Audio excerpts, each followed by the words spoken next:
Mawu de da di kosi, mawu de da iko. Mi do ke gro nu iko bito. Mi do susu ni iko bito. Mi wa na do ime mona semi do gome. Mi wa ho mi tonsa o no de David don mi ko mi ton me. Go ko yi go ko bon ko mi ton de. Mi no wa mo no semi o fini. Fini we nu ko mi ton on de mona no mi ji. Fini we ai ka mi ton ka. Ko mi ton do mi ha. Quand vous me dites au plus non, vous me tournez en zéro. Quand vous me dites au plus non, vous n'y avez des milliers de clés. Quand vous me dites au plus non, vous n'y avez pas si vous êtes en nom. Ma vous m'avez posé dire malo posé. Mon faux mi ton dali, mi dalo me laisser présent. Mon faux mi ton dali au plus non, me cousu me laisser présent. Mon faux mi ton dali au plus non, mi ta ou zisa me laisser. Mon faux mi ton dali au plus non, mi na voji me dé mi na kolo.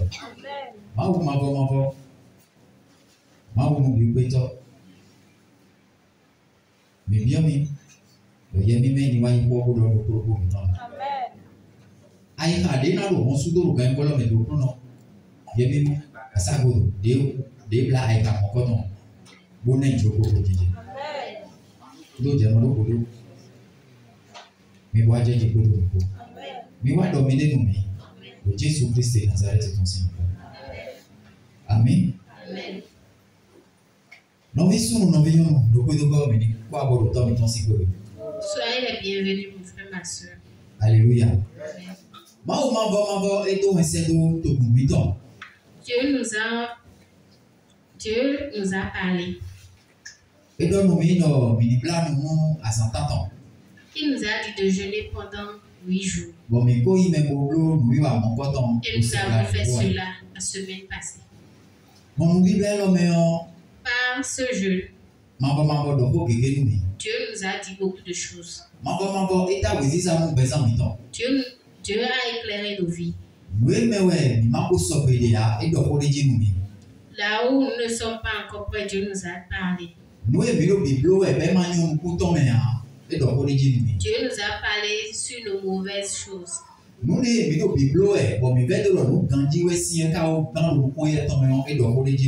que nous sommes en train de faire, nous croyons que c'est une bonne chose. Et devant Dieu, c'est une mauvaise chose. Dieu nous a parlé dessus. Alléluia. Bon, nous avons lu quelque chose dans Zacharie 7. Alléluia. Bon, à la fin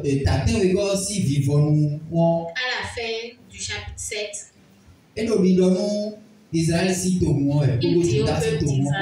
au peuple de Juda, le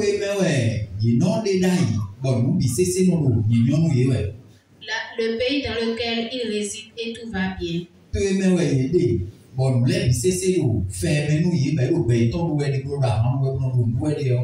pays dans lequel ils résident et tout allait très bien.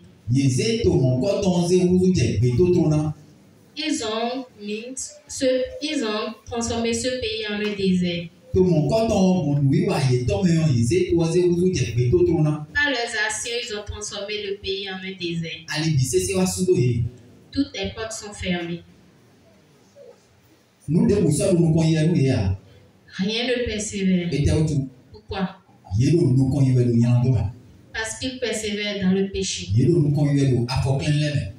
avançaient dans le péché. Lorsque Dieu les a parlé à travers ses prophètes, la Bible dit qu'il haussa les épaules. Ils ont fermé leurs oreilles. Ils ont dit qu'ils ne veulent pas entendre ça. C'est pourquoi toutes les portes sont fermées.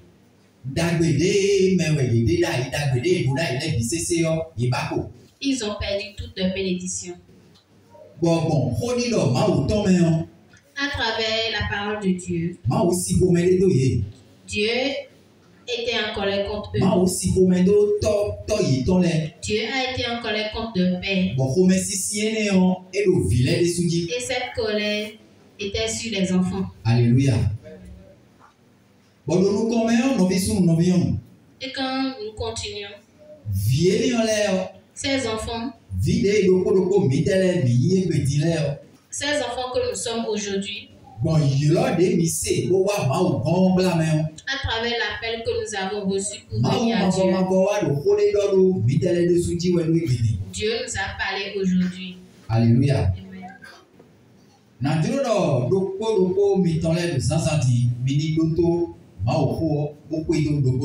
Je vous exhorte de bien écouter aujourd'hui la parole. Alléluia. Nous continuons, nous allons rentrer dans Zacharie. Verset 8. Chapitre 8.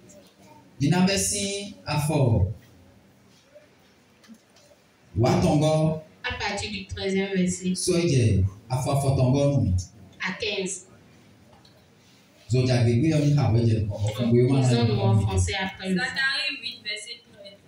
De même que vous avez été en malédiction parmi les nations, maison de Juda et maison d'Israël, de même je vous sauverai et vous serez en bénédiction. Amen. Ne craignez pas et que vos mains ne se fortifient. Car ainsi parle l'Éternel des armées. Comme j'ai eu la pensée de vous faire du mal, lorsque vos pères m'irritaient, dit l'Éternel des armées, et que je ne m'en suis point repenti. Ainsi je reviens en arrière, et j'ai résolu en ces jours de faire du bien à Jérusalem et à la maison de Juda. Ne craignez pas. Amen. Amen.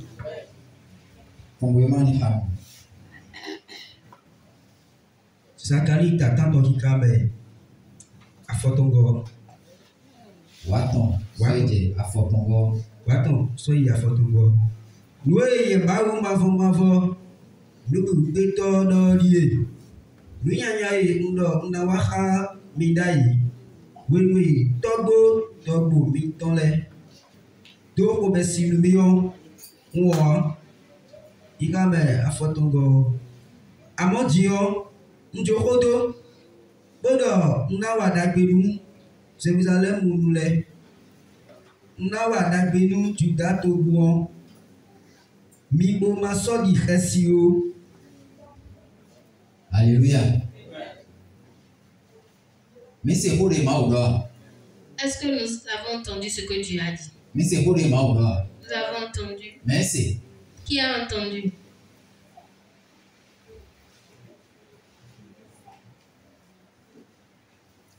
Venez prendre le micro et donner à quelqu'un qui a entendu.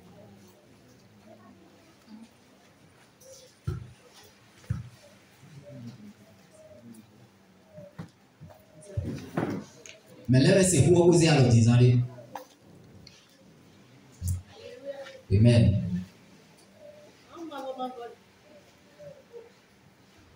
Mizimo, Benita. Mama.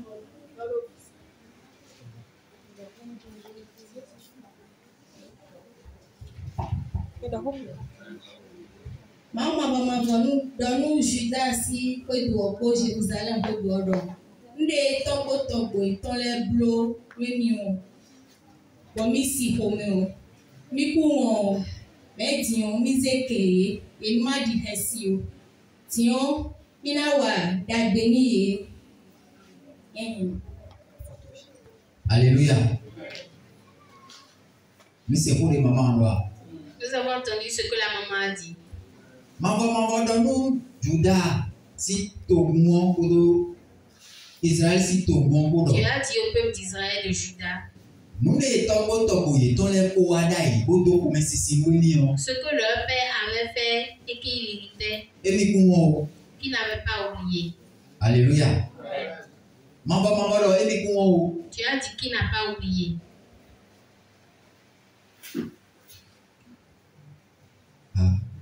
Donc Dieu n'oublie pas si on l'offense. Alléluia. Si tu offenses Dieu, Dieu n'oublie pas. Il ne pardonne pas. Il pardonne, mais il n'oublie pas.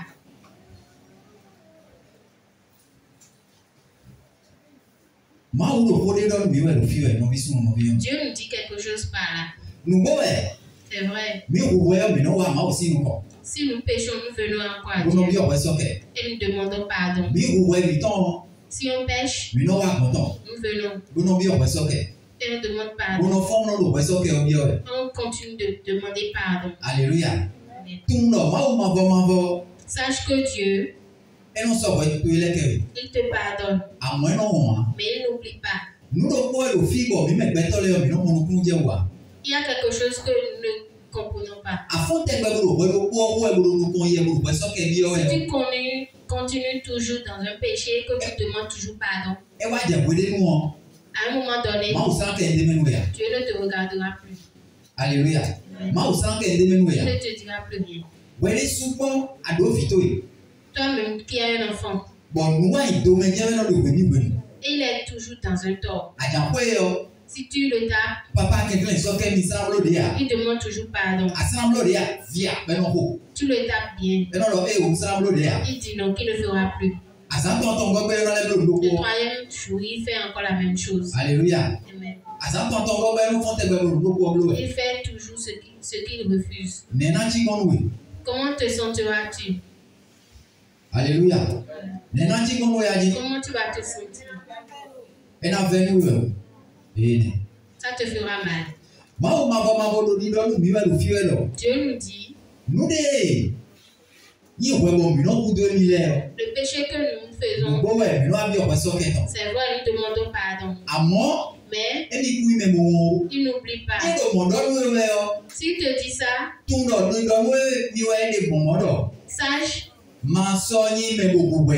sache qu'il te dit de ne plus pécher.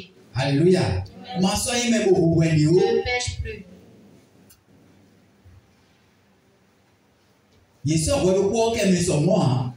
On ne pardonne pas à chaque fois le même péché. Si c'est toi, tu seras fatigué. La même personne vient toujours devant toi et demande pardon. Dieu ne dit pas là. Le péché que tu continues, ça suffit, arrête ça. C'est vrai, tu demandes pardon. Et on te pardonne. Pourquoi Dieu pardonne aujourd'hui? À cause du sacrifice de Christ. C'est à cause du sacrifice que Christ est venu faire. C'est pourquoi nous trouvons toujours le pardon. Alléluia. Mais sache qu'un jour, Dieu, il fermera ses oreilles. Il haussera les épaules. Amen. Il continue de dire les paroles de malédiction qu'il avait déjà dit lorsque leur père avait péché contre lui. Et que ces malédictions demeuraient toujours sur les enfants. Maintenant, qu'il revient en arrière, qu'il n'est plus fâché. Le pays qui était transformé en désert, et tout était gâté, et toutes les portes étaient fermées. Je ferai maintenant les bénédictions.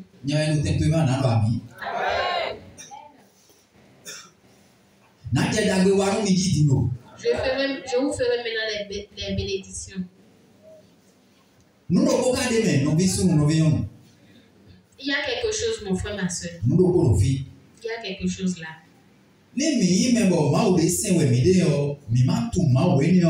Si nous ne connaissons pas le Dieu que nous servons, ça reste pour nous. Alléluia. Si nous ne connaissons pas le Dieu que nous servons, ça reste pour nous. Amen. Dieu a dit quelque chose. Et revient sur cette parole. C'est nous qui disons et refusons encore. C'est nous les hommes qui disons quelque chose et refusons. Ce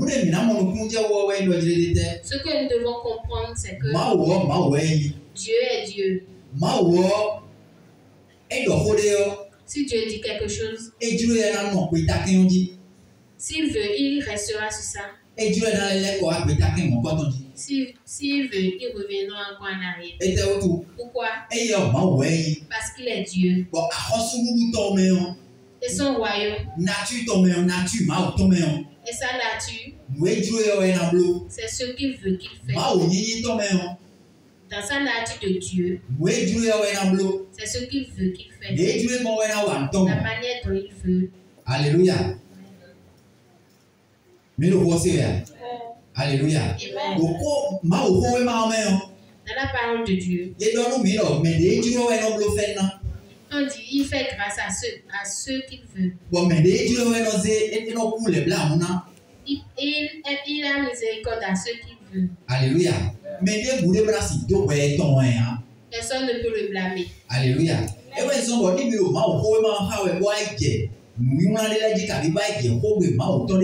pourquoi si nous lisons la Bible et qu'on vient sur certaines paroles, que ça ne vous étonne pas. Personne ne peut condamner Dieu. Alléluia. Bon, et comment si affordide kabi aïrade beto deji we ko do holedo enasi me onesu.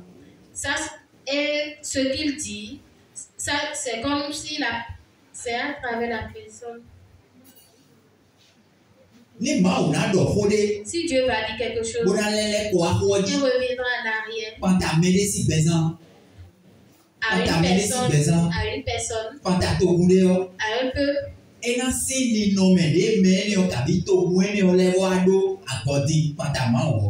C'est la manière dont cette personne ou ce peuple marche avec Dieu. Alléluia.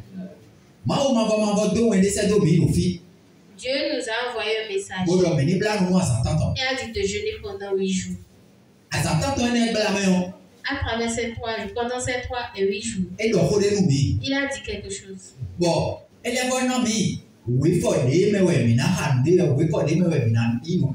a donné encore le verset sur lequel on va nous enseigner. Et pendant ces enseignements, nous avons compris que dans ce peuple nous sommes dedans. Dieu nous a parlé sur le péché. Et chacun a entendu. Chacun a compris. Alléluia. Et lorsque nous continuons, dans ce péché, alléluia.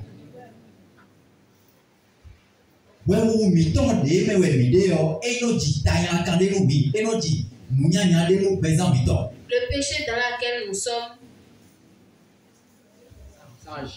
engendre des malédictions, des blocages. Alléluia. Et comme ça,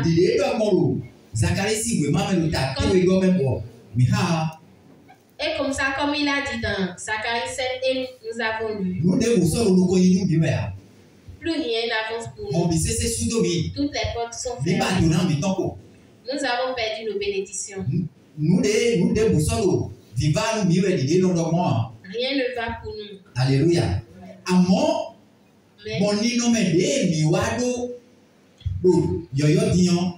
Mais avec notre vie d'aujourd'hui,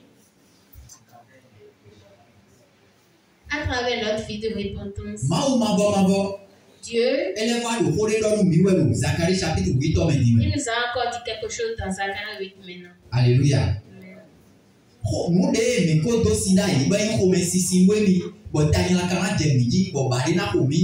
Ce que nous avons déjà fait et les bénédictions et les malédictions étaient sur nous. Alléluia. Maintenant, il nous a pardonné.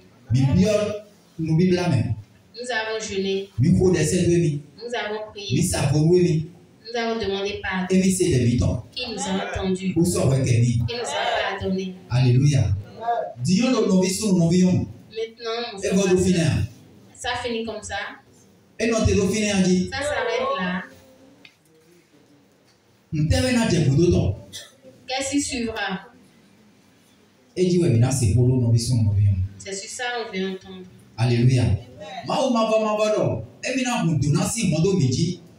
Tu as dit qu'il nous ouvrira les portes des bénédictions. Qui va enlever le fardeau que nous avons. Qui va nous bénir. Nous aurons des bénédictions. La colère qui était sur nous, qui va nous enlever. Alléluia. Et nous aurons des bénédictions. Nous avancerons. À travers tout ça, il y a quelque chose que nous devons faire. Amen. Il y a quelque chose que nous devons faire.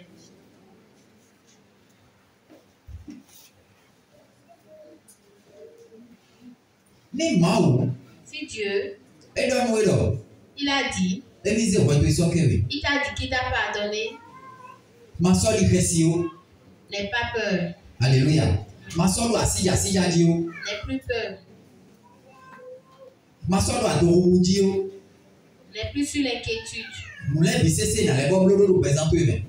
Il va encore tout faire dans ta vie. Alléluia.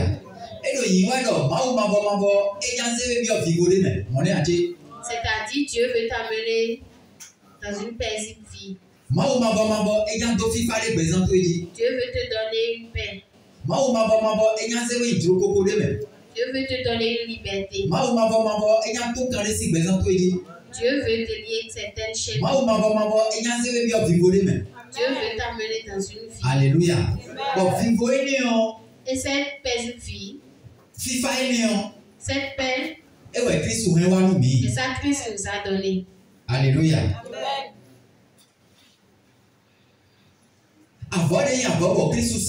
Le sacrifice qu'il a fait, que Christ a fait, nous a donné une paix. Nous a donné la liberté.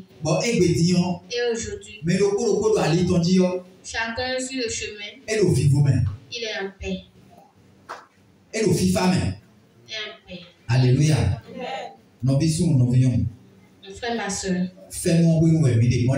sommes au temps de la grâce.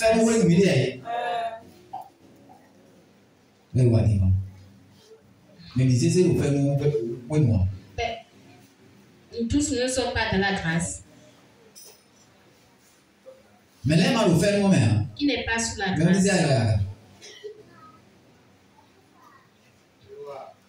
Nous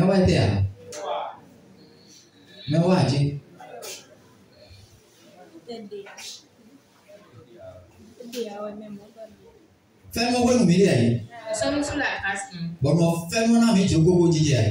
Et cette grâce nous a donné la liberté. On va faire tout ce qu'on veut. Hein? C'est ça, non? Si on est libre, on fait tout ce qu'on veut. Alléluia. On ne fait pas tout ce qu'on veut dans la liberté.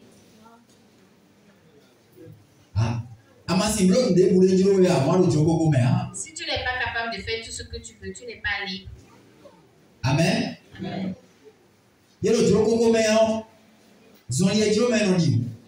Si on est libre, on marche comme on veut. Alléluia. Si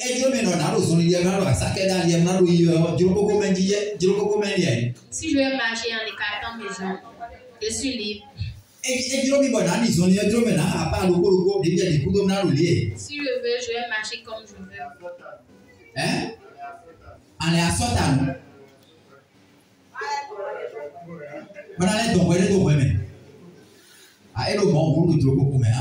C'est comme ça, je ne suis pas libre.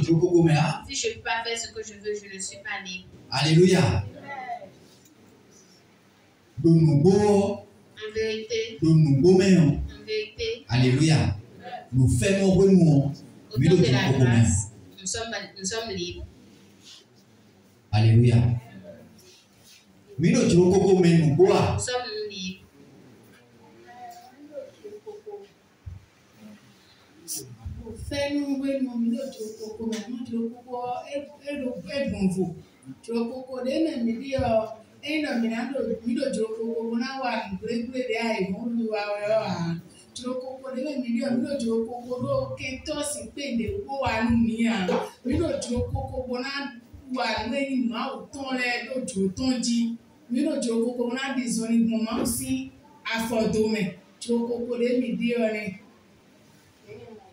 Il faut pas le comme Jésus.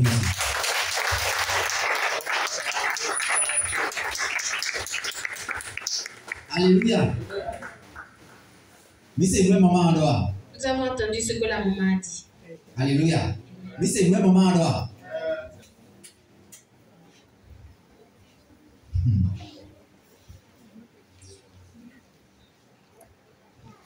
Mais là, pourquoi le comme Jésus-Christ? Amen.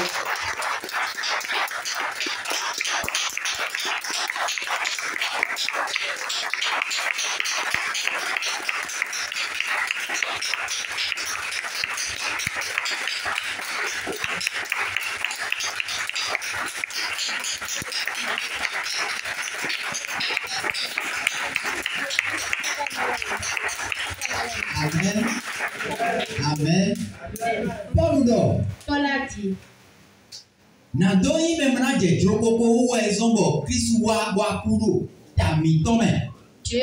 Christ est venu mourir pour nous, pour que nous soyons en liberté. Amen.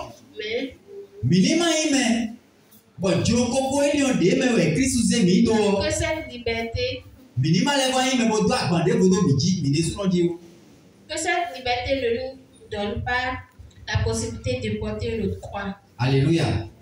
Christ est venu mourir. Christ est venu se sacrifier pour nous. Il nous a enlevé des griffes du diable. Il nous a enlevé des griffes du diable. Il nous a déchargé le fardeau pour que nous ayons la liberté. Alléluia. Amen. Que cette liberté, que cette grâce ne nous amène pas nous charger encore de. Nous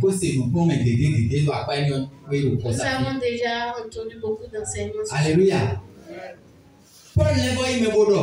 Paul a encore dit.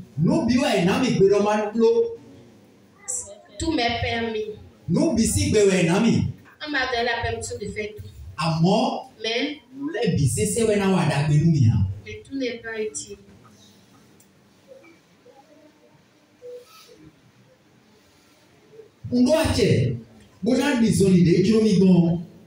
J'ai la possibilité de marcher comme je veux.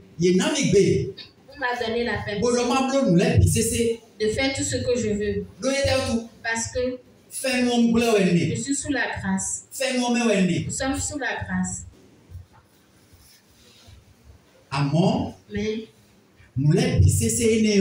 Mais tout cela, est-ce que c'est tout cela qui m'amènera sur le droit chemin? Tout ce que je ferai dans la liberté me donnera la possibilité d'aller au ciel. Alléluia. Nous devons faire la part des choses.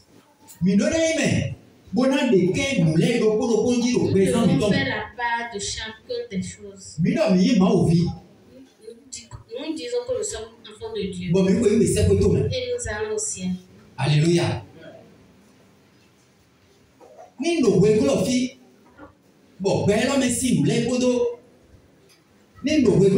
Si je suis sur la terre et je suis avec les gens de la terre, et cette terre a ses manières de faire, cette terre a ses manières de vivre. Si tu auras la paix sous le soleil ici, forcément tu dois marcher. Alléluia. Mais moi qui suis enfant du ciel, Est-ce que je dois marcher forcément comme les gens de la terre? Dans la semaine, j'ai dit quelque chose. C'est vrai. Je suis sur la terre. Je suis encore en vie dans ce monde. Et je viens. Je viens. J'ai des païens là où je travaille. Au niveau de mon commerce, je suis avec des païens. Dans l'aller-retour, j'ai des communications avec des païens. Nous travaillons ensemble. Mais est-ce que... Mais forcément, je dois faire tout pour m'enlever de ce monde. Je dois m'enlever dans les trucs de ce monde. Alléluia. Bon, on a créé des filles, nous sommes sur les corps à BCCJ. J'avais montré quelque chose. Nous devons faire attention. Nous tout ce qu'on doit faire. Tout ce qu'on va faire, tout ce qu'on va dire. Bon, et qui ne va pas nous amener au ciel. Nous devons tout faire pour nous enlever. Ça peut nous amener une souffrance. Ça peut nous amener à perdre quelque chose. Ça peut nous amener à rester affamés. Ça peut nous amener à pleurer. On n'a qu'à supporter. Pourquoi? Toutes ces choses passeront. Un jour viendra. Et nous laisserons tout ça. Ce que tu vas accepter pour souffrir, après cette souffrance, nous serons dans l'allégresse. Alléluia. Alléluia.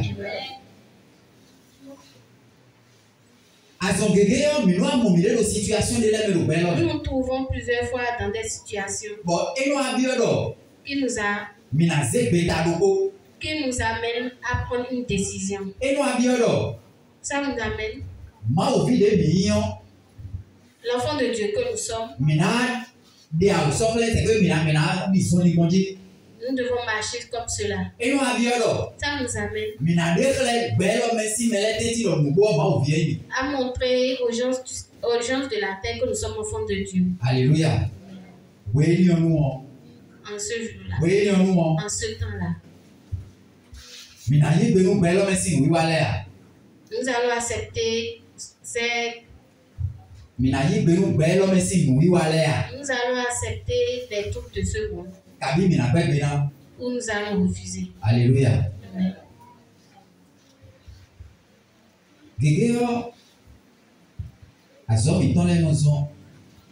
Notre travail. Nous cherchons l'argent. On doit mettre quelque chose. Parce que nous sommes affamés. Parce que nous ne devons pas perdre ceci. Nous nous trouvons. Et ça nous amène. Ça nous demande à souffrir.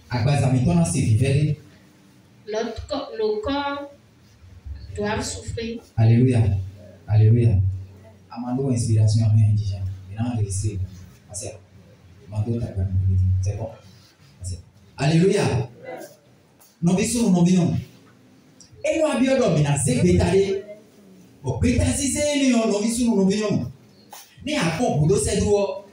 Mino mo mujija bona je do bezan mi tonji ro beta ken yo sise obudo. Botrala. Mi no ebi okobume. Trala. Do vono yiro de do compromis. You know, na do come to the nasi team compromis on motada. Any other way, you know they we so we see no better with them.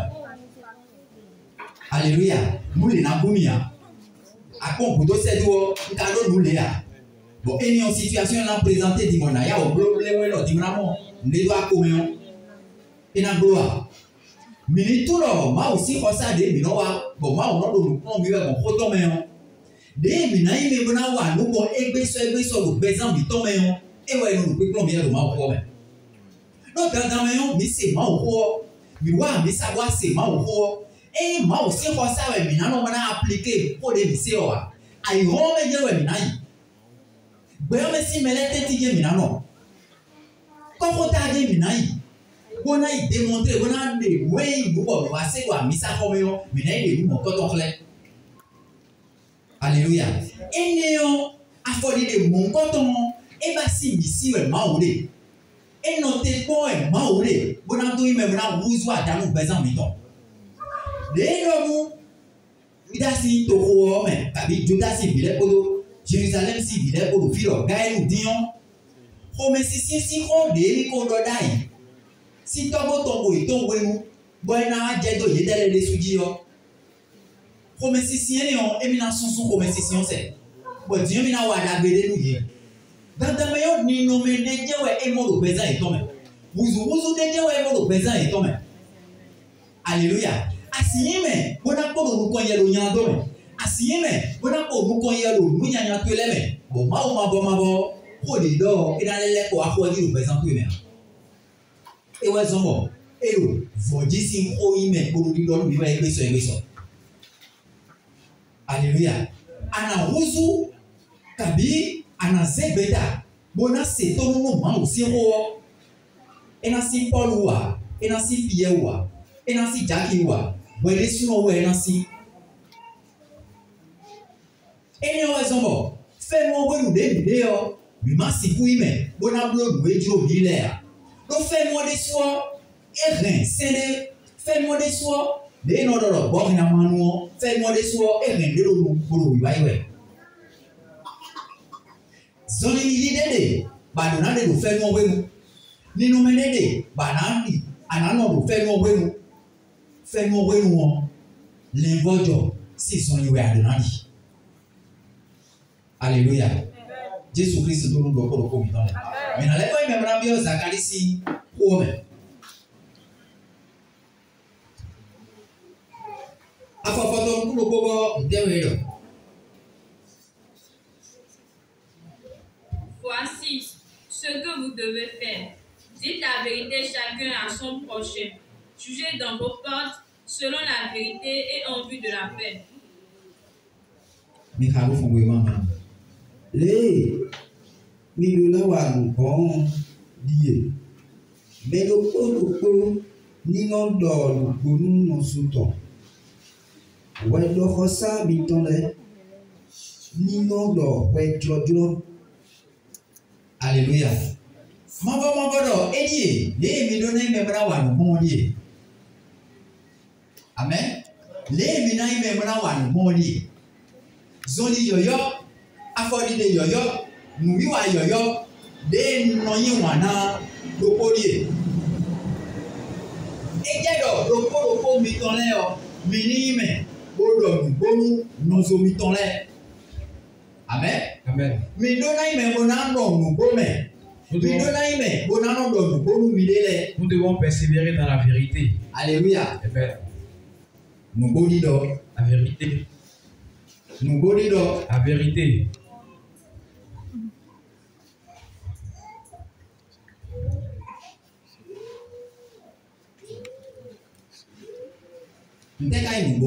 Que signifie la vérité? Qui pourrait nous définir la vérité?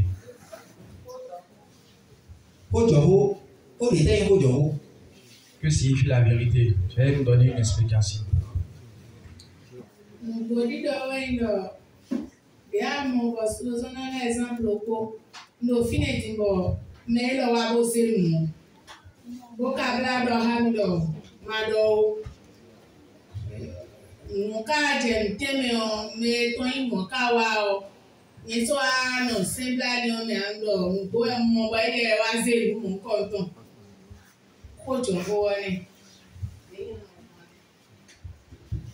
Alléluia. Amen. Mais pourquoi le pour Jésus Christ? À travers cette chanson.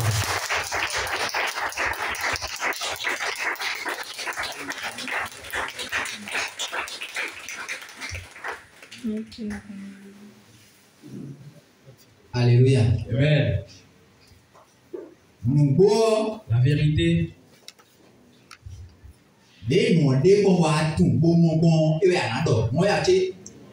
La vérité, c'est le témoignage de la chose.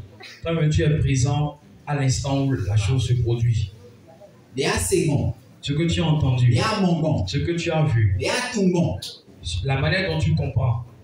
Et on te le demande. C'est de cette même manière que tu vas proférer le dire. Alléluia. Amen.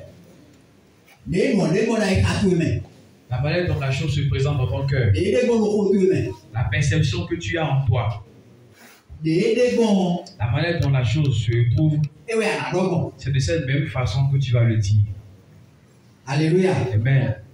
N'est-ce pas? N'est-ce pas? Bien. Vous voyez l'exemple que notre soeur vient de donner. C'est bien, nous venons d'entendre, non? Vous avez entendu, non?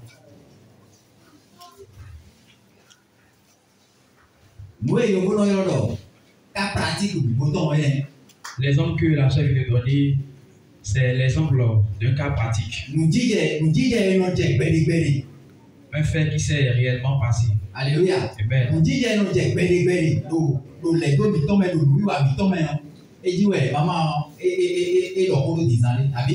Cet exemple que la chef vient de donner donne l'exemple d'un cas pratique qui se produit de notre quotidien. Alléluia. Amen. Tout au long de la semaine durant l'enseignement, nous avions dit que si par exemple cela se passait, je reviens sur ce que nous avions dit dans la semaine à cause de ceux qui n'ont pas été présents. Si cela se passait,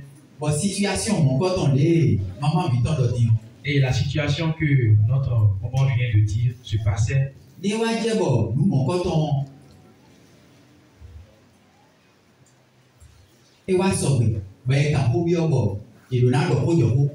si le cas se matérialisait effectivement et que nous devions dire la vérité, et la personne en question se décédait ou bien décédait de moins. Mais il arrivait que cette personne devrait mourir. Et on vient te poser la question, est-ce que tu as été au courant comment la chose s'est passée? Tu dois le dire. Est-ce que tu dois le dire ou bien tu vas te priver?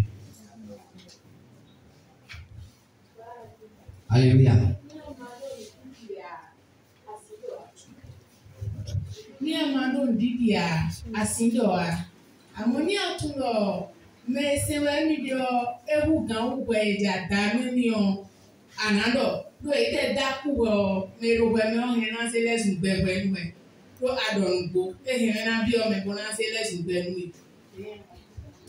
alors ani blado ma o bi se pe Alléluia ko ko se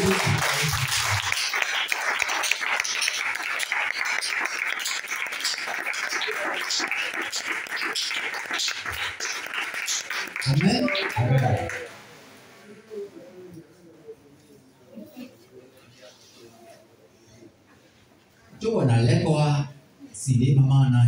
Avant de revenir sur la perception de la sœur, en vérité, vous aviez dit la vérité, vous avez bien parlé. Alléluia. Mais vous nous aviez dit la vérité. Parce que tout le long, durant la semaine, ça n'a pas été. Alléluia. La vérité. La vérité que tu dois dire, si à cause de cette vérité-là, la personne en question devrait mourir. Non, vous voyez que dans ces genres de choses-là, nous nous approchons vers vous. Voici que nous sommes chrétiens. Et un tel cas pratique vient vers nous. Et on nous soumet à dire la vérité. Voilà que nous connaissons la vérité. Nous sommes au courant de ce qui s'est passé. Et nous voyons que lorsque nous disons la vérité, la personne en question devrait mourir. Pour mi gon. Maman Roland, nous sommes venus vers vous. Lemi na dogo. Que diriez-vous? Vers vous quoi? Ani où est la vers?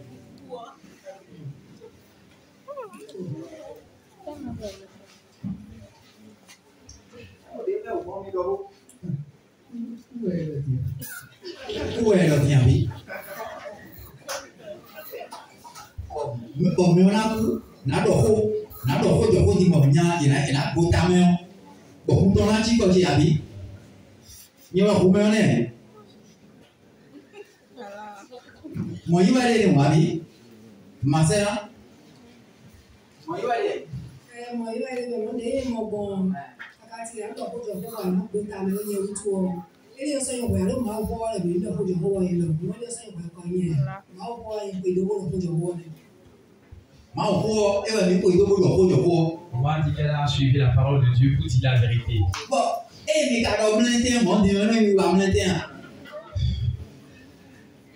alléluia. Amen.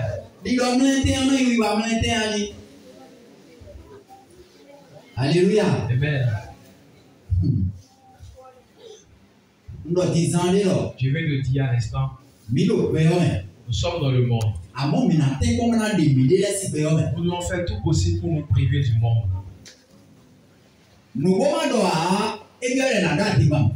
Si nous ne disons pas la vérité, nous sommes contraints à mentir. N'est-ce pas? Celui qui ne dit pas la vérité sera obligé de mentir. N'est-ce pas? Et celui qui ment, cette personne appartient à qui? Pour le diable. Pour le diable Lucifer. Alléluia. Amen. Notre moment, c'est d'envie de dire à l'instant ce que la parole de Dieu dit. Elle s'est prépondérée sur la parole pour dire la vérité. Notre moment où l'on a dit, si tu n'as pas la foi, tu ne pourras pas dire la vérité. Alléluia. Amen. Lorsque nous écartons les deux, alléluia. Amen. Celui qui n'est pas entre ces deux postures, qu'est-ce qu'il fera? Il sera obligé de mentir. N'est-ce pas? Il sera obligé de mentir, n'est-ce pas?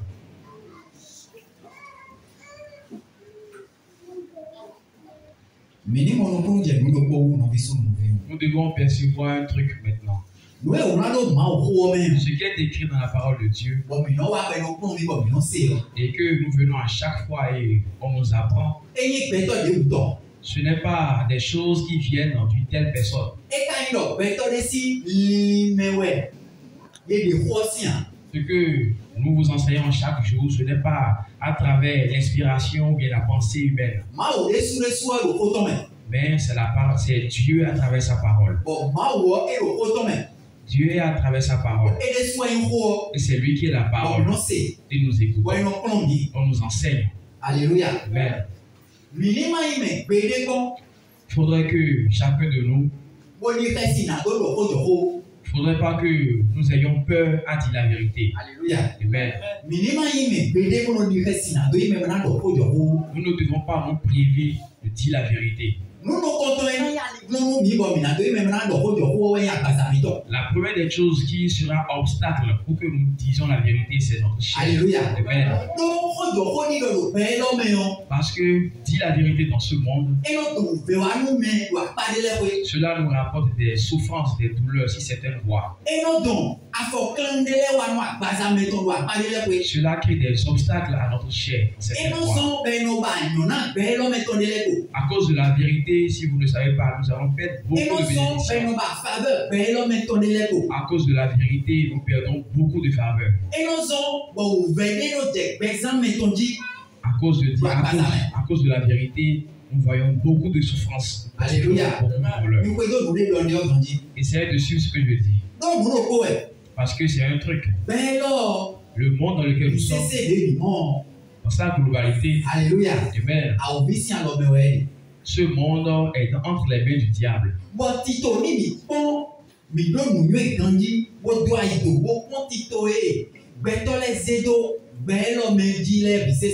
Avec notre sagesse et l'intelligence, lorsque nous percevons les programmes qui ont été établis par les hommes, nous voyons que tout se repose sur le mensonge. Nous percevrons que tout se repose sur le mensonge.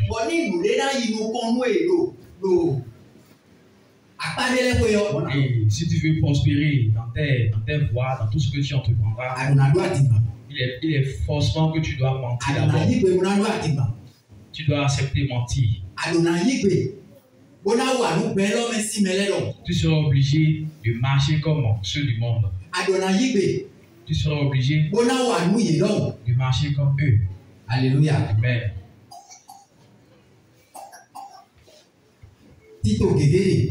Il y a plusieurs programmes. Il y a plusieurs actions. Et cela dépend du diable qui les a inculqués dans le cerveau des hommes. Et cette dernière les ont instaurés dans ce monde. Et tout se repose sur le mensonge. Ce n'est pas deux choses. Toute cette programmation a été faite à cause des fils de Dieu. Et nous devons savoir que si nous ne sommes pas éveillés sur nos vies, si nous cherchons la facilité, si nous voudrions vite obtenir les bénédictions, si nous ne voulons pas attendre l'heure de Dieu,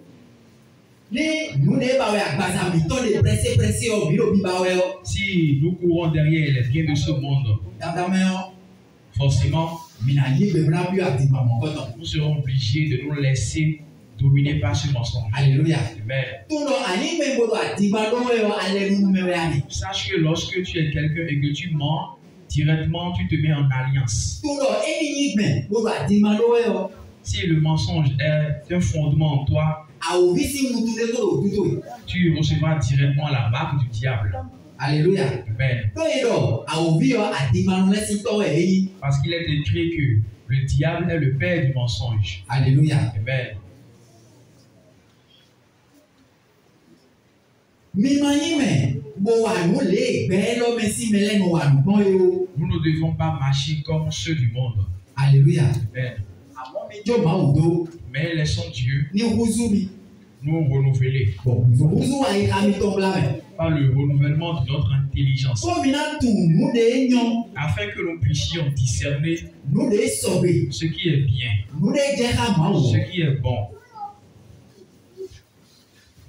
Alléluia. Amen. Un enfant de Dieu ne peut pas mentir. Un enfant de Dieu ne peut pas mentir. Le Seigneur Jésus-Christ a dit: voici le prince de ce monde en train de passer. Mais aucune semence de lui est en moi. Aucune semence du diable est en moi.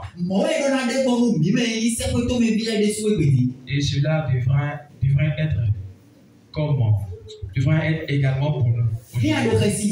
Lorsque nous avions peur. Et bon, dans certaines situations, on se dit que bon, je vais essayer de mentir. Si nous avions peur, bon, si je dis la vérité, ça va, je vais perdre tellement. Je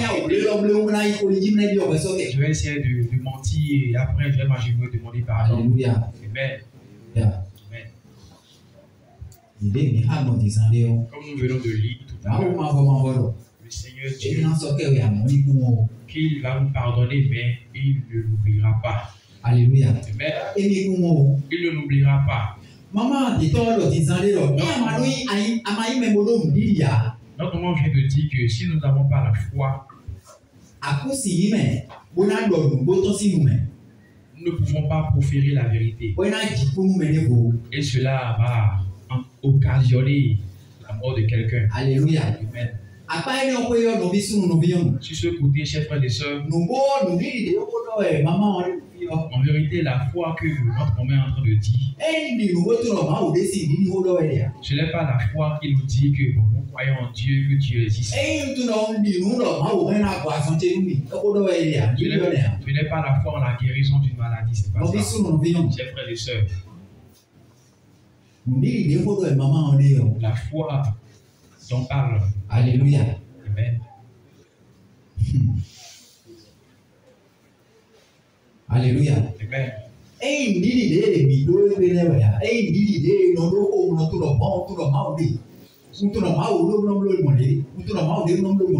Ce n'est pas notre foi quotidienne que nous avons, nous disons que je sais que Dieu peut, Dieu pourra, Dieu fera ceci, Dieu fera cela.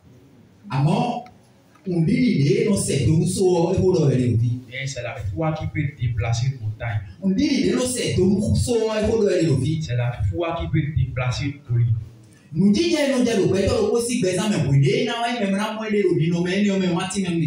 Voici ce qui se passe dans la vie de quelqu'un lorsqu'il se présente devant un tel cas pratique.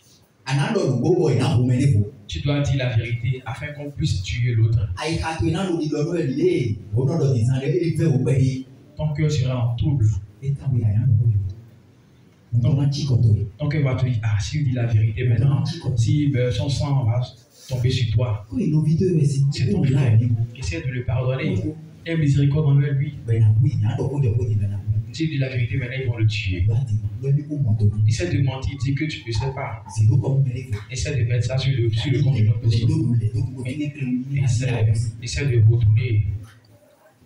En même temps, notre cœur serait en train de se troubler. Amen. Alléluia. Amen. Alléluia. Amen. Notre chair serait en trouble. Et notre cœur dit le mensonge. Ne dis pas la vérité. Ils vont le tuer, ça sera sur ta conscience. Son sang, ils vont te le redemander. En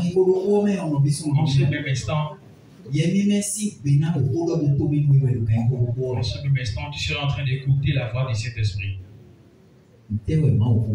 Qu'est-ce que la parole de Dieu a dit? Qu'est-ce que la parole de Dieu a dit? Tel jour, tu t'es venu à l'église, on parlait sur le mensonge. Tu t'es venu, tu as écouté. Et l'autre voix sera te le dit. N'écoute pas ce qu'il te dit. N'écoute pas ce qu'il te dit. Et ces deux voix seront en train de retentir en toi.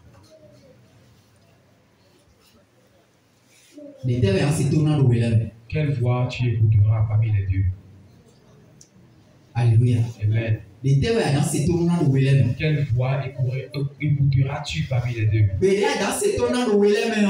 La voix que tu vas écouter, c'est cette voix qui déterminera où tu iras après ta mort. Alléluia. Amen. Parce que c'est après la mort que nous percevons la véritable chose. Nous devons savoir que dans ce monde, dans la vie de chrétien, il y a deux armées qui veulent faire tout possible pour prendre son âme. Alléluia. Amen. Deux armées sont en train de s'affronter pour prendre son âme. Il y a l'armée céleste de Dieu et l'armée du diable. Tu voudrais être pour quelle armée? Selon tes actions, tes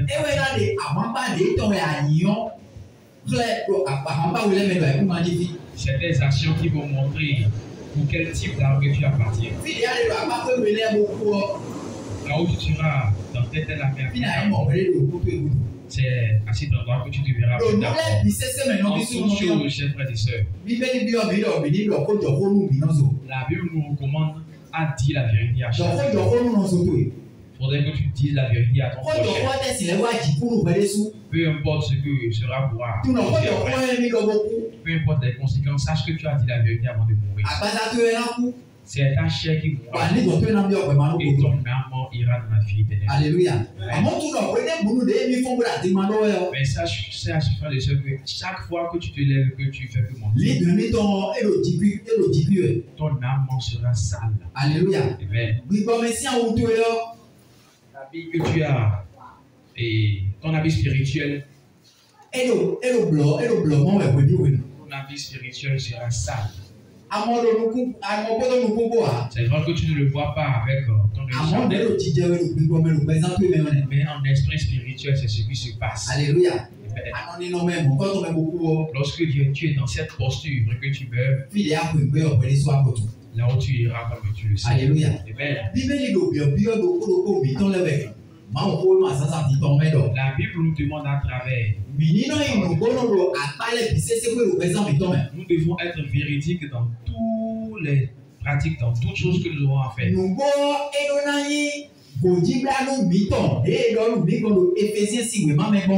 Comme il est dit dans Éphésiens chapitre 6. Alléluia. Amen. La vérité devait être une ceinture pour nous. Nous devons demeurer dans la vérité. L'Éternel Dieu aussi est la vérité. Et si nous sommes en Dieu, la vérité doit être un habit qu'on doit revêtir. Et nous devons marcher, pratiquer la vérité au quotidien. La vérité, chers frères et sœurs, c'est une chose que nous devons apprendre. Alléluia. Amen. Nous sommes nés dans le péché. Depuis notre enfance, et que nous grandissons petit à petit, la première des choses que nous apprenons à dire, si ce n'est pas les insultes, ça serait le mensonge. Et nous sommes dedans, nous le pratiquons. Et nos pères et mères,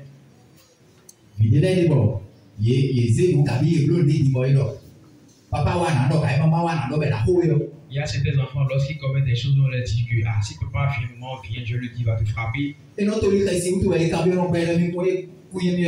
cause de la peur, à cause de ce que leurs parents vont leur faire, si on leur demande des trucs, ils disent, moi je n'ai pas fait ceci. Nous sommes tous passés par là. Alléluia. Amen. À cause de la peur, nous mentons. Parce que si je dis telle chose arrivera, on est obligé de mentir.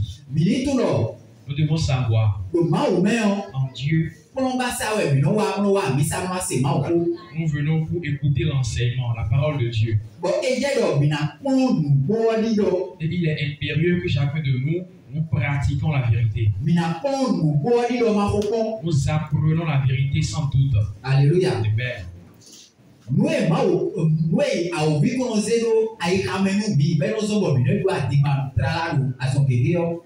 Ce que le diable nous met à cœur, et à cause de cela, nous sommes obligés de mentir, c'est la peur. Alléluia. Amen.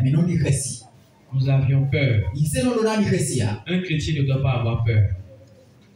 Un chrétien ne doit pas se douter.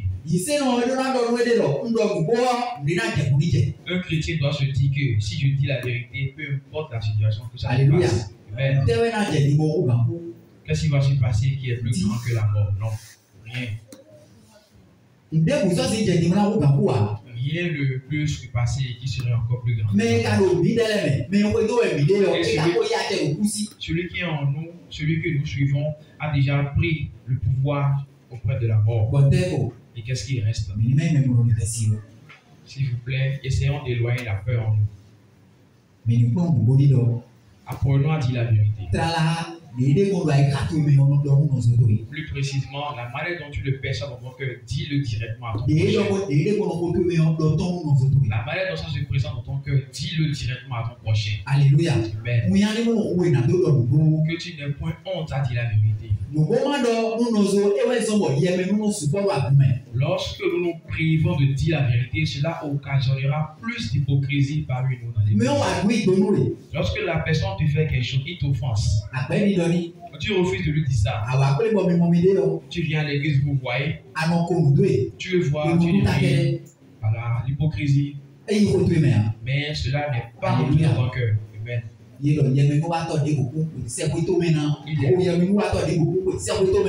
bien écrit que celui qui a l'hypocrisie en lui n'ira pas au ciel. Alléluia. Amen. Il faudrait que nous aimons dire la vérité. Que le Seigneur Jésus-Christ bénisse chacun.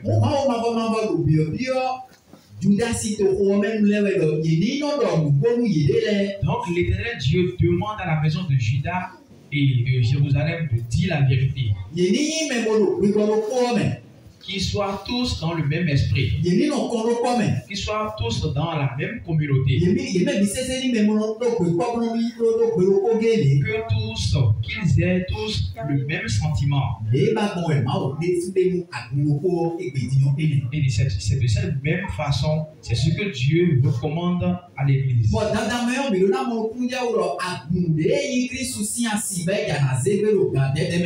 Et nous devons savoir que l'Église qui représente l'épouse de Christ que Dieu viendra prendre. La manière dont Dieu veut, cela doit se passer ainsi avant que la trompette de Dieu ne sorte. Alléluia. Amen.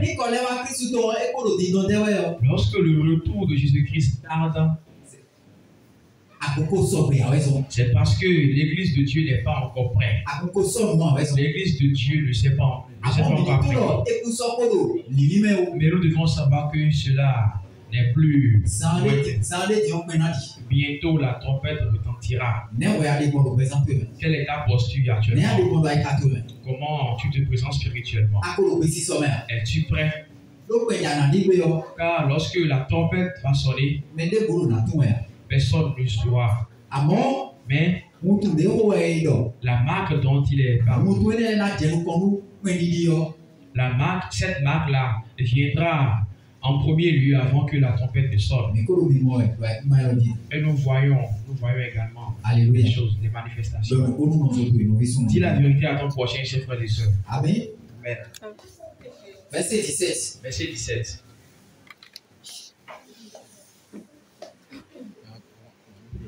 Que nul dans son cœur ne pense le mal contre son prochain et n'aimez pas le faux serment, car ce sont là toutes choses que je hais, dit l'Éternel. Que nul en son cœur ne pense le mal contre son prochain et n'aimez pas le faux serment, car ce sont là toutes choses que je hais, dit l'Éternel.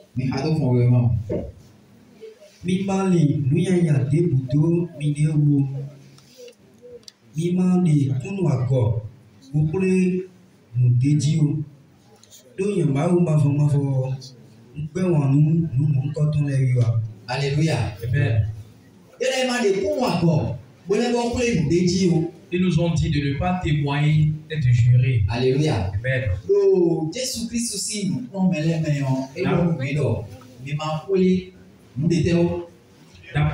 D'après les enseignements de Christ, il nous a dit de ne pas jurer. De ne point jurer quoi? Ne rien jurer. Et c'est quoi?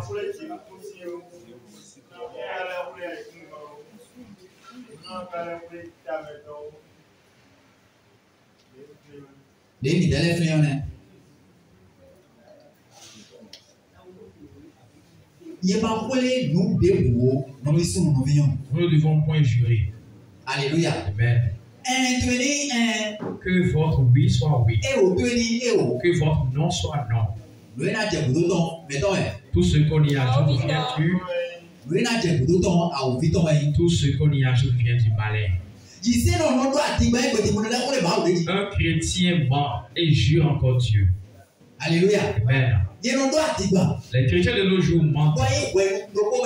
Et cela est déjà un péché. Et en plus de cela, ils jurent encore Dieu. Jure encore Dieu sur ce mensonge. Et ils disent encore à Dieu de prendre le cachet céleste et de mettre ça sur ce mensonge. Alléluia. Amen.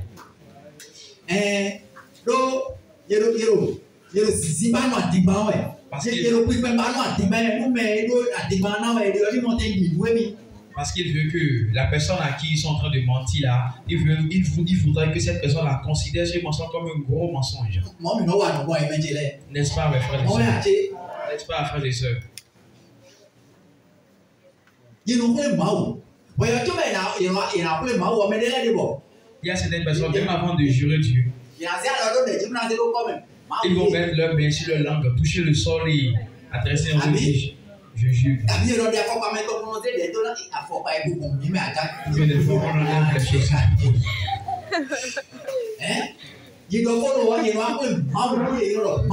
Et si on finit un bon sans jurer, je te jure Dieu, je te jure tout. Et comme si Dieu est notre égal. Alléluia. Amen.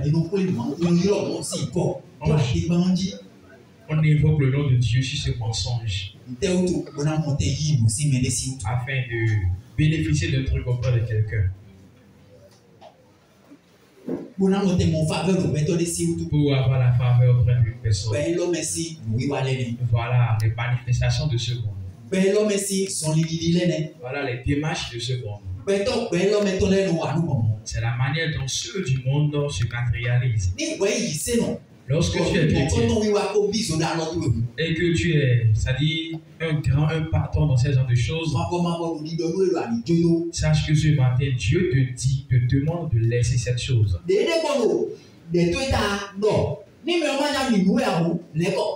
La vérité qui en toi dit, si cette personne ne veut pas te comprendre,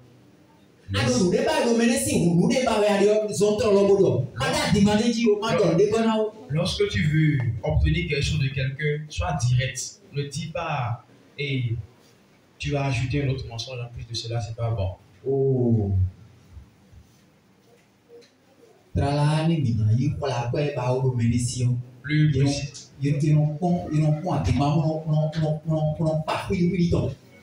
Plus précisément, si nous pouvions obtenir un bien de quelqu'un, on essaie de former le mensonge, de le reformer pour que ça soit direct.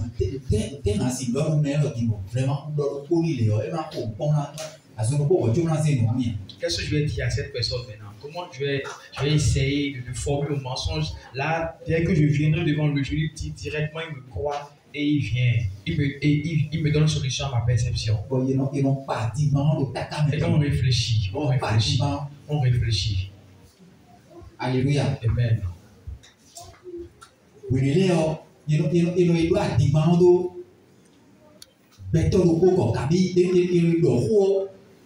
En certains moments, on sera obligé de mentir sur une autre personne. Alléluia. Amen.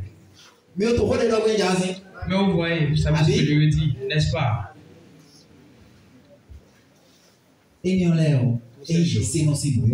Toutes ces choses ne doivent pas être vues. Parce que ce que nous oublions, toutes paroles que nous aurons proférées. Alléluia. Amen.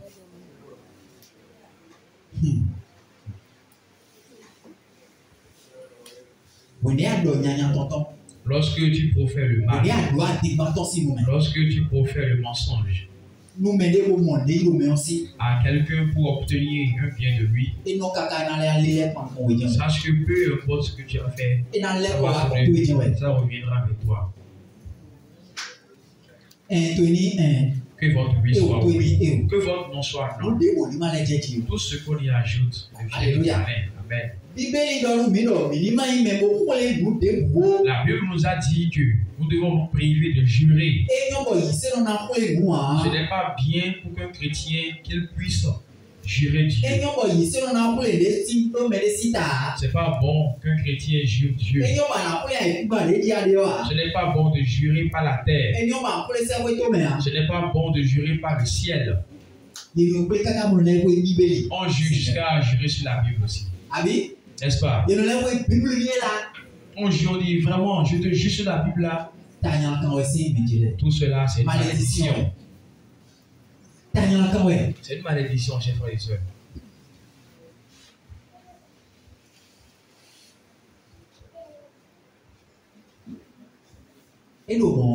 Si c'est comme ça, nous n'aurons jamais la paix. Alléluia. Amen. Nous n'aurons pas la paix.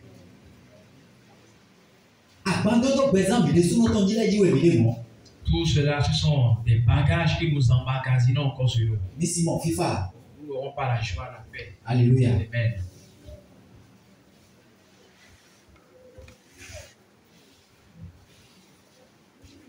Verset 18.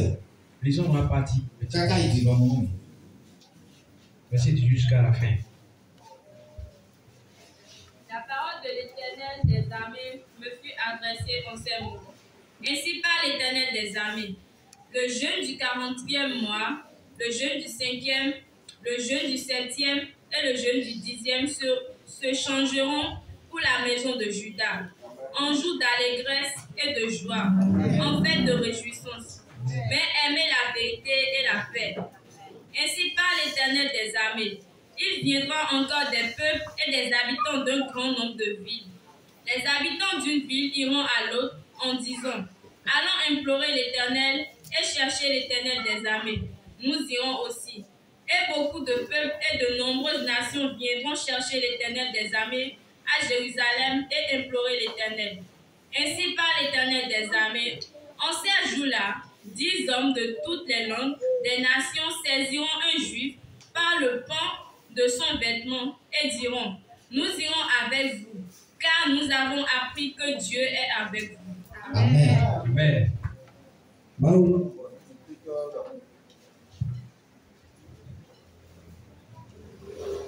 Mau mavo ni bi pito lo bi do. Ndo di do ni we do.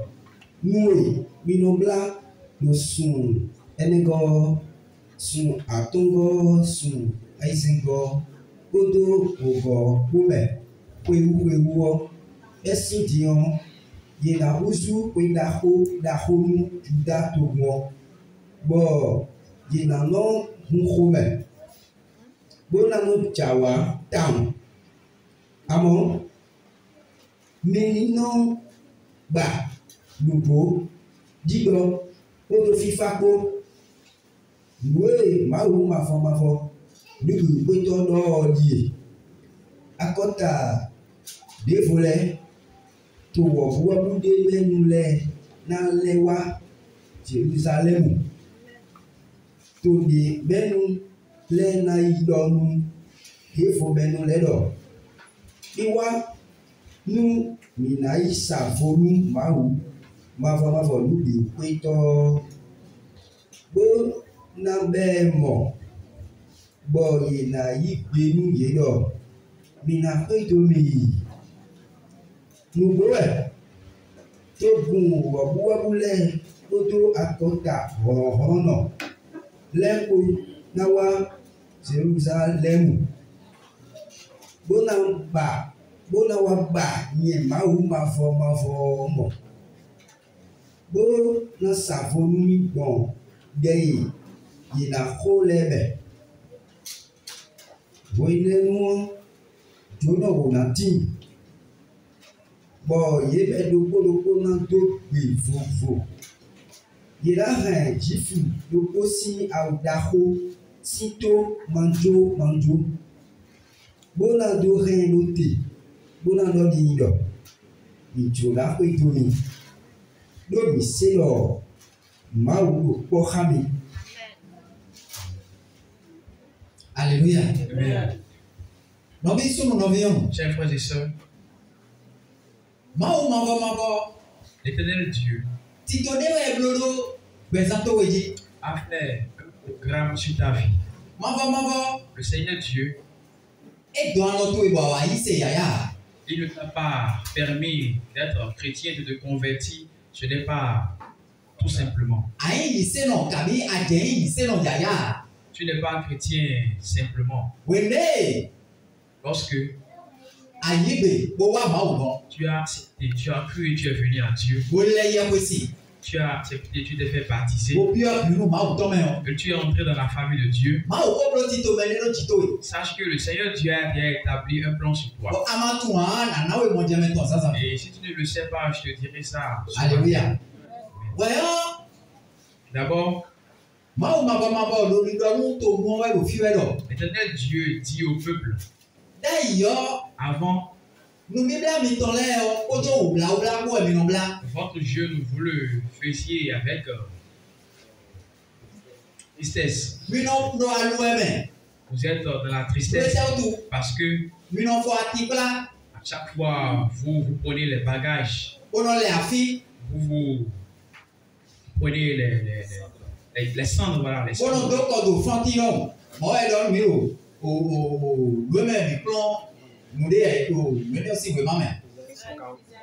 Esaïe si oui maman. Esaïe 58 hommes a dit.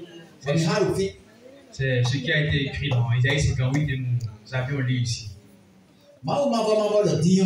L'Éternel Dieu dit maintenant, les jeûnes que vous allez faire se transformeront en joie pour vous. Alléluia. Vos jeûnes dorénavant se transformeront en joie pour vous. Alléluia. Amen.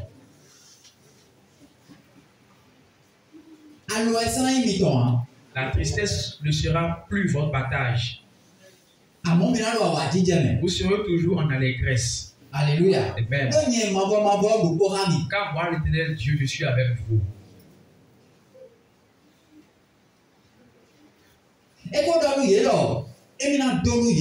Le Seigneur Dieu a dit au peuple qui va les bénir, qui va les restituer, qui va les restaurer. Restaurer. Alléluia. Amen.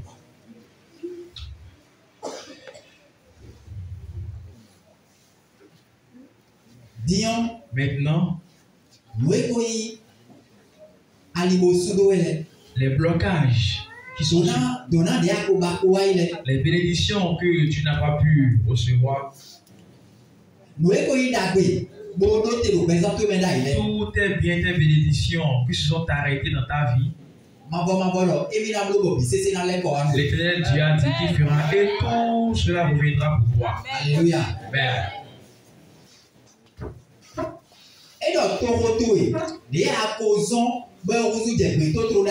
Il a dit la vie dans laquelle tu es qui s'est transformée en misère. Et personne n'entre puis ne ressort. À partir de maintenant, les peuples, les nations, les grands pays, les grandes villes reviendront dans ta ville, reviendront à toi. Amen. C'est ce qui est écrit dans la parole de Dieu que je vous dis.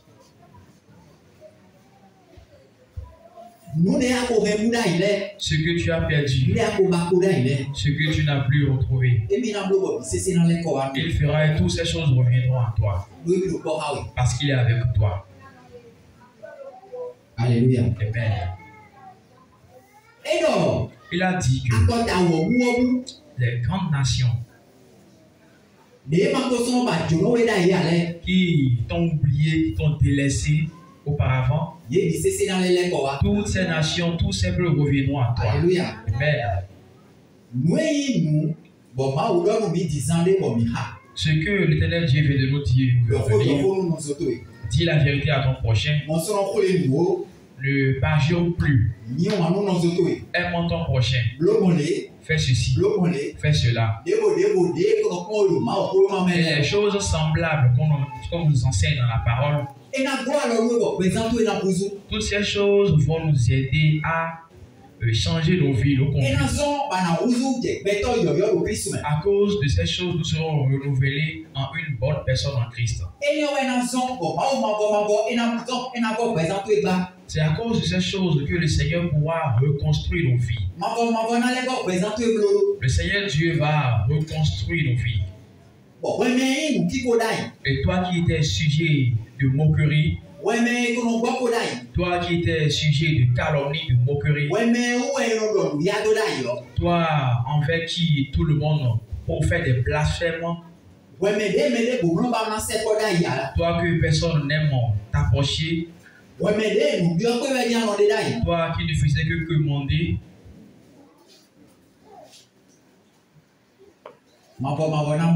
le Seigneur Dieu fera.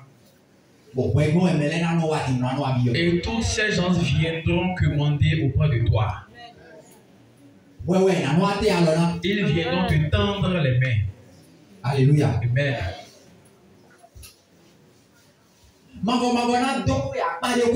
L'Éternel Dieu te bénira. L'Éternel Dieu te bénira.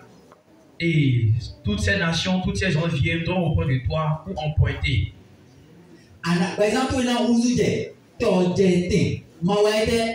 Ta vie sera considérée comme une source d'eau. Une source d'eau qui n'aura point faim.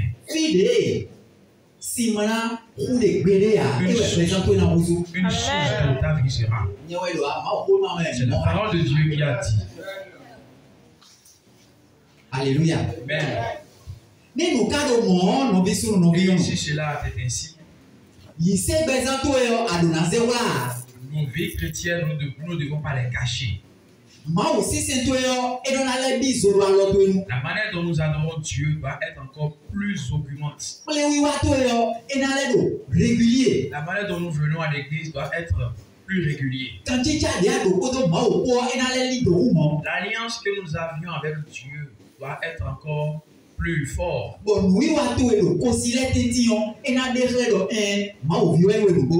nos actions devant les païens doivent refléter que nous sommes effectivement enfants de Dieu.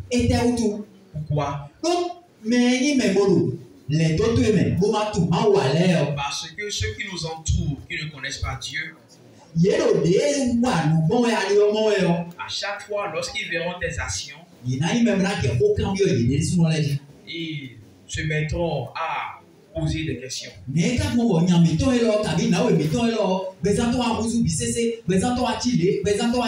Pourquoi notre frère-ci, notre soeur-ci, celui-ci, celui-là, celle-là, voilà, elle a changé de ce coup. Pourquoi?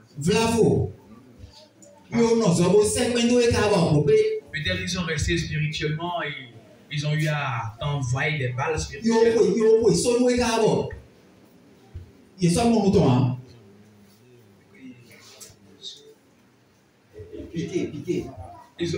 Ils ont eu à enfoncer des piquets contre toi spirituellement, mais pourtant, ils n'ont pas eu Amen. Ils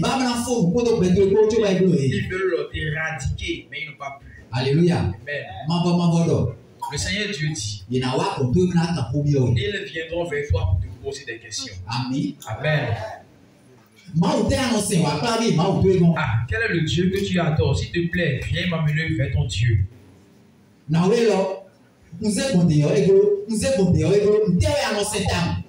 S'il te plaît, maman, s'il te plaît, mon frère. J'ai pris par ici, par là pour t'atteindre, je n'ai pas pu. Qu'est-ce que tu adores? Viens m'accompagner auprès de ton Dieu. Moi aussi, je vais l'adorer. Lorsque tu observes Dieu, lorsque tu prêtes attention à Dieu,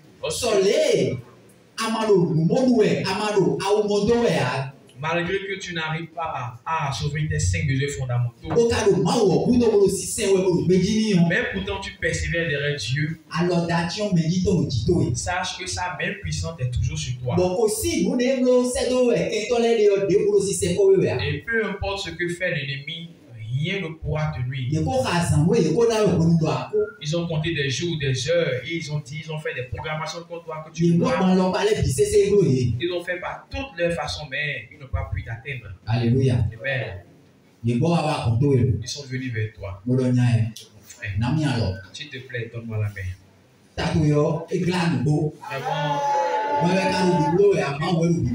Voilà que c'est pas toi, mais c'est Dieu qui le fait. Alléluia. Amen. Et vivi wetu l'idée de bon bidion. Comme on vient de nous dire, ils viendront attraper ton habit sans laisser. Ils viendront prendre ton habit. Viens m'amener vers ton Dieu, le Dieu que tu adores là. Alléluia. Viens m'amener vers ce Dieu là. Je vais l'adorer.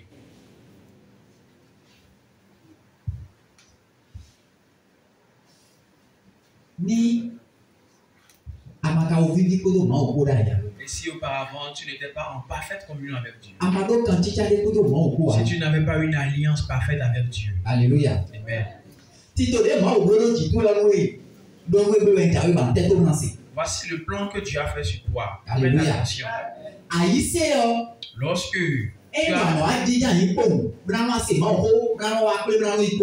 Lorsque tu as cru en Jésus-Christ, c'est pas que tu viendras à l'église écouter la parole de Dieu et repartir tout simplement. Lorsque tu es devenu chrétien et que ta vie est renouvelée, Alléluia. Amen.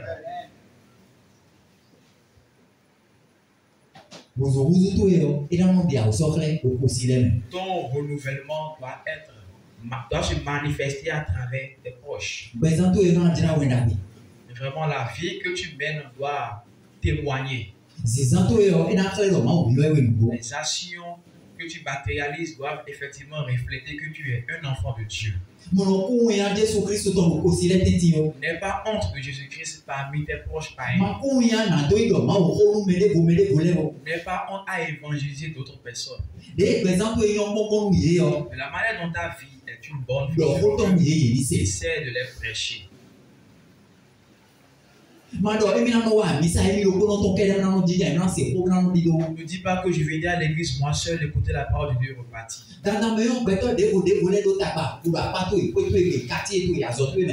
Nécessairement, certaines personnes dans ta maison, dans ton quartier, dans ton boulot, vraiment ils ont besoin de Dieu.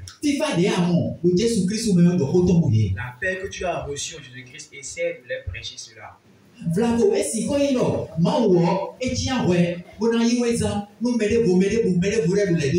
Peut-être que Dieu t'a pris, toi précisément, pour t'utiliser à tes proches. Alléluia. Amen. Mais toi, tu viens tout seul, tu t'assois, tu écoutes et tu repars. Alléluia. Comment ces gens-là viennent vers toi, vont t'attraper, s'il te plaît, alléluia. Avec ton Dieu. Sache que tu es un ouvrier de Dieu. Sache que tu es une arme que l'Éternel Dieu doit utiliser. Un instrument. Alléluia. Sache que tu es un instrument de Dieu. Et nécessairement Dieu doit t'utiliser.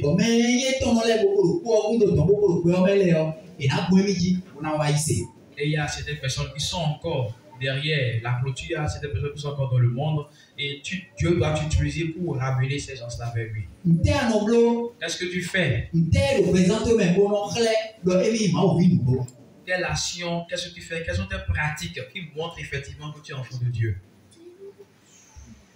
De nos jours, c'est là où il y a des disputes qu'on voit les chrétiens. Là où il y a des bagarres, on voit les chrétiens. Alléluia. Mais bon, nous les halo.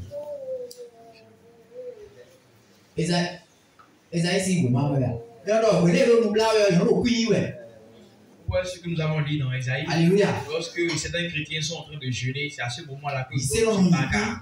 Pendant le jeûne, beaucoup de chrétiens se bagarrent. Le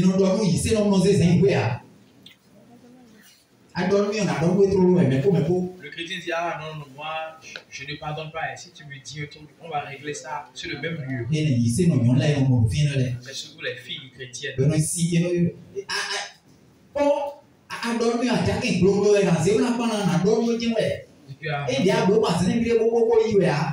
Ce n'est pas ce que tu as fait la dernière fois, c'est cette fois-ci là, vraiment, on ne va pas quitter ici comme ça. La personne envers qui tu dis ça, est-ce qu'après tu pourras te présenter devant telle personne pour lui prêcher? Voilà que tu as insulté la personne.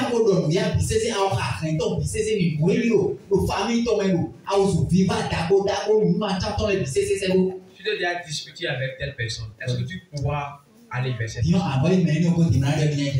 Est-ce que tu pourras évangéliser cette personne-là? Chers frères et sœurs, nous qui sommes ici, on nous a dit de chercher la paix. Là où il y a la paix, nous devons être là. Alléluia. Dieu ne nous a pas appelés en vain. Lorsque nous ne venons pas dans la maison de Dieu en vain, nous ne sommes pas chrétiens en vain. Depuis le moment où tu as cru en Dieu, tu es chrétien, combien d'âmes as-tu ramené à Dieu? Combien de personnes as-tu ramené à Dieu? Alléluia. Amen. Bien, toi, tu te dis que c'est moi seul, c'est moi seul. Alléluia. Amen. Tu te dis que tu es seul, c'est toi seul avec Dieu. Judas, vilain ou fille, les mains au présent et tombent le nom. Les sétos nous mains les mains aussi à l'audaction me dit, tombe y dit bon, et sont bon à côté, y a des les bêtes qui vont dire, bon,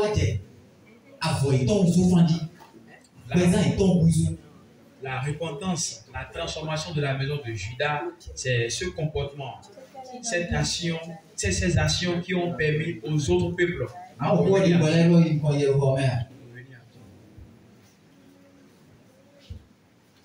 Alléluia. Notre vie doit témoigner. Nous devons faire tout possible pour ramener d'autres âmes pour Dieu. Alléluia. C'est la raison pour laquelle Dieu nous a appelés. Alléluia.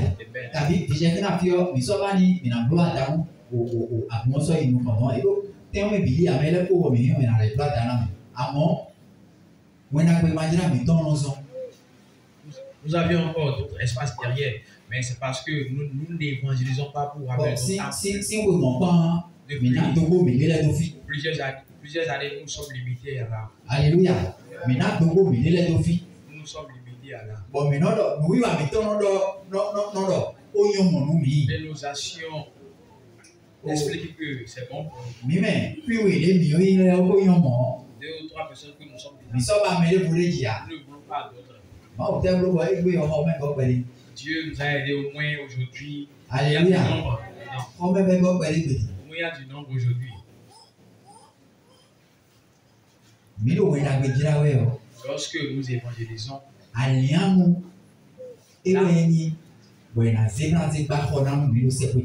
l'évangélisation que nous faisons constitue une arme qui va utiliser pour construire nos maisons au ciel.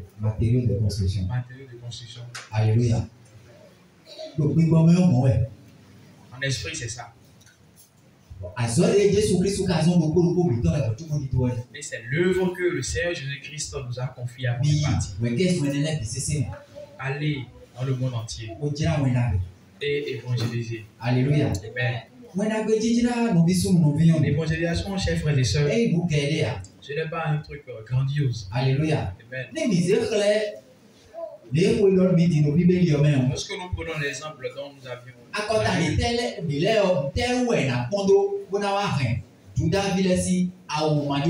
sur quoi se baseront les autres peuples pour venir vers la maison de Juda? C'est à cause de leur manière de faire, leur action. Manière dont ils manifestent leurs actions. Alléluia. Amen. Ce que Dieu te fait, essaie de témoigner. Alléluia. Amen. Témoigne.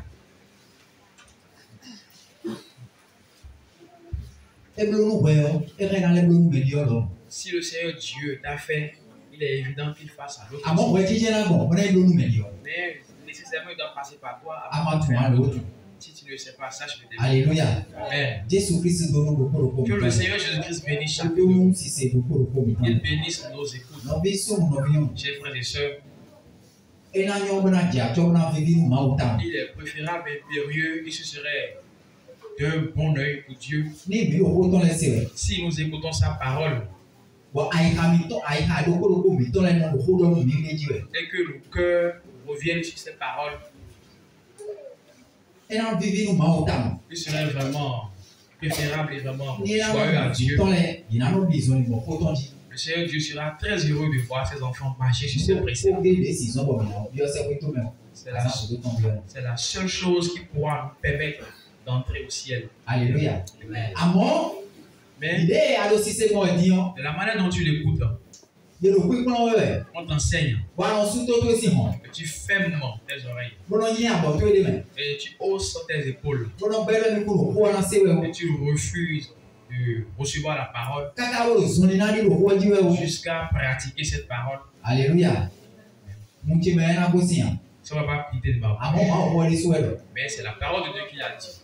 Le dernier jour, Seigneur Jésus-Christ aussi dira qu'il ne va pas t'écouter jusqu'à ce que tu vas essayer de le justifier.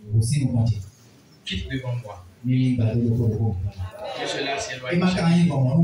Si nous ne voulons pas que ce soit cela dépendra de Alléluia. Amen. Lorsqu'on parle à quelqu'un, il faudrait que cette personne prenne ce qui doit te donner la vie. Lorsqu'on te dit Nous devons prêter attention et les mettre en pratique. Première des choses, c'est d'écouter.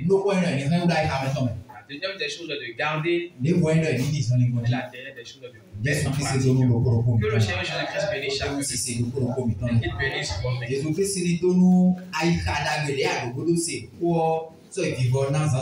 Qu'il bénisse le bon cœur que tu as eu pour écouter la parole de Dieu à la fin.